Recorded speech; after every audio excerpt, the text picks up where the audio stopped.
Hello, hello, and welcome to the next day. It is the 22nd of 1 Samuel of our October Bible reading. My name is Brian Wheeler. I'm Christian, and also it's my birthday month, so I'm reading through my favorite book of the Bible, 1 Samuel, because it's 31 chapters and 31 days in October, so yay.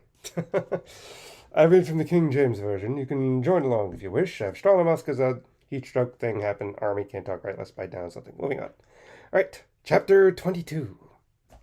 David, therefore, departed thence and escaped to the cave Adullam. And when his brethren and all his father's house heard it, they went down thither to him. And everyone that was in distress, and everyone that was in debt, and everyone that was discontented gathered themselves unto him, and he became a captain over them. And there were about with him 400 men.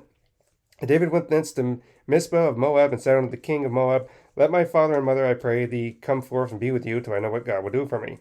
And he brought them before the king of Moab, and they dealt with him all the while David was in the hold. And the prophet Gad said unto David, Abide not in the hold, depart and get to the land of Judah. Then David departed and came to the forest of Hereth. I think it's the first mention of Gad the prophet, so it's interesting having him here. So, when Saul heard that David was discovered and the men that were with him, now Saul dwelt in Gibeah under a tree in Ramah, having a spear in his hand, and all his servants were standing about him. He loves that freaking spear, Saul did. Then Saul said to his servants that stood about him, Hear you now, you Benjaminites. Will the son of Jesse give every one of you fields and vineyards, and make you captains of thousands and captains of hundreds? That all you have conspired against me. And there is none that shows me that my son has made a league with the son of Jesse. And there is none of you that is sorry for me, or shows unto me that my son has stirred up my servant against me to lie in wait as in this day. So he's blaming Jonathan. Saying, oh yeah, Jonathan is going to kill me, or something. It's like, Jonathan has no plans whatsoever of this, Saul. It's my son has stirred up my servant against me to lie in wait, as in this day. He said, like, oh yeah, it's Jonathan who stirred up David against me. It's like, do you, Saul, what? Paranoia and jealousy? Then answered Doeg the Edomite, remember him?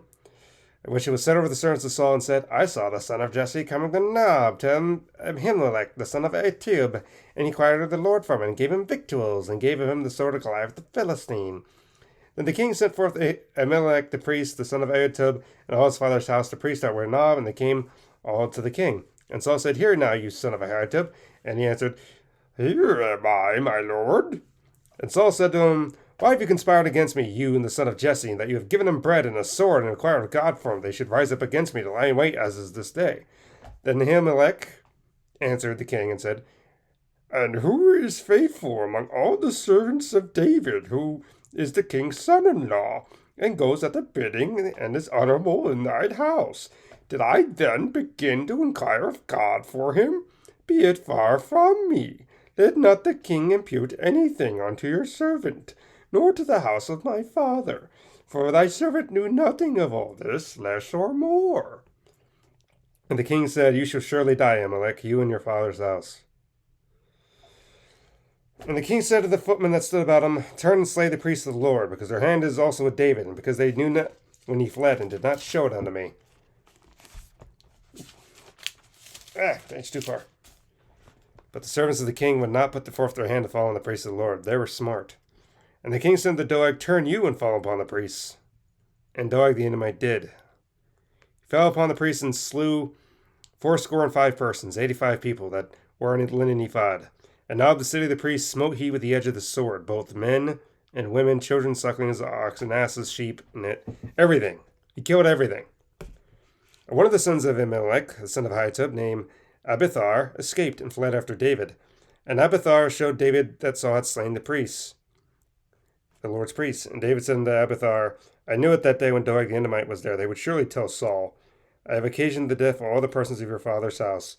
Abide with me, fear not, for he that seeks my life seeks yours, but with me you shall be in safeguard.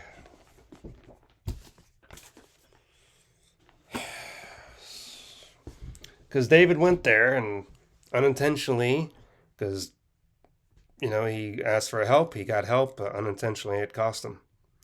It brought great shame to David, because he accidentally got people killed, and all those people were just they're like, oh, we're just helping somebody out. They get killed as well. And that's terrible. Saul, it just shows where Saul's at and how bad he's gotten, unfortunately. But Oh boy. All right, well, sad thing to end on, but we'll see you in the next one, chapter 23 tomorrow. Goodbye.